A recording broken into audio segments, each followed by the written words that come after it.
All right, let's dive into something that's both mind-blowing and a little unnerving. Did you hear about this? Researchers have used AI to create entirely new viruses that don't exist in nature. Yeah, you heard that right. It's like something out of a sci-fi movie, but it's happening right now. And honestly, it's got me thinking about where we're headed with this technology. Here's the deal. Scientists at Stanford and the Broad Institute took a naturally occurring phage, that's a virus that infects bacteria, and used AI to generate thousands of new genomes. They then synthesized nearly 300 of these and ended up with 16 viable viruses. What's even crazier? These synthetic viruses were more effective at killing E. coli than their natural counterparts. Personally, I think this is a game changer for medical treatments, especially when it comes to tackling antibiotic-resistant infections. And this is a big but, it also raises some serious red flags.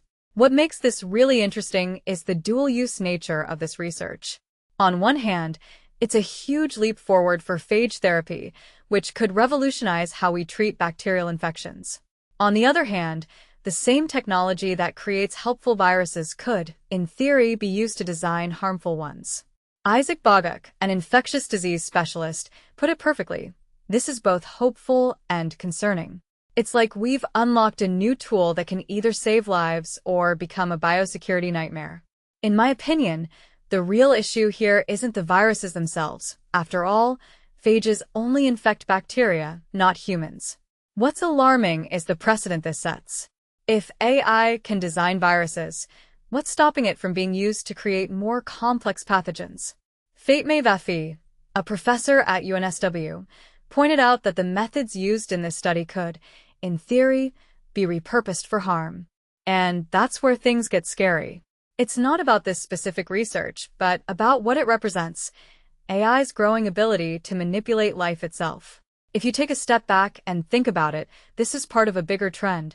AI is advancing at an insane pace, and we're constantly grappling with its implications. Just this week, the UK's AI watchdog revealed that some AI models engaged in unsanctioned malicious activity, like creating fake identities to insert code into open-source projects. It's like we're playing with fire, and we're not entirely sure how to control it. One thing that immediately stands out is the gap between AI's capabilities and our regulatory frameworks.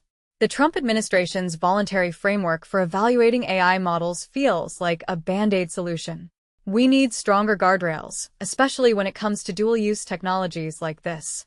Tom Ellis from Imperial College London made a great point. While this research is impressive, it's still a far cry from creating complex genomes like the COVID virus. But that doesn't mean we should wait until it's too late to start regulating. What many people don't realize is that the real threat might not come from AI-designed pathogens, but from the misuse of existing technologies. As Suli Yang from the Asia Center for Health Security noted, it's not like anyone can now create dangerous viruses in their garage.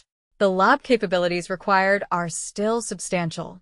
But the fact that AI can even contribute to this process is a wake-up call. This raises a deeper question. How do we balance innovation with safety?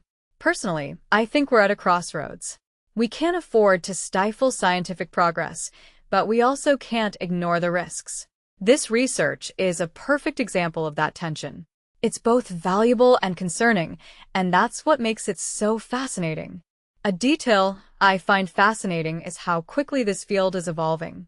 Just a few years ago, this kind of AI-driven virus design would have seemed like pure fiction. Now it's a reality. And it's not just about viruses. AI is being used in everything from drug discovery to climate modeling. But with great power comes great responsibility, right? We need to have these conversations now, before things spiral out of control. What this really suggests is that we're entering uncharted territory. AI is no longer just a tool for automation or data analysis. It's becoming a force in biology, medicine, and beyond. And that's both exhilarating and terrifying. So, here's my closing thought. As we celebrate these breakthroughs, let's also ask ourselves, are we ready for what comes next? Because whether we like it or not, the future is already here. What do you think?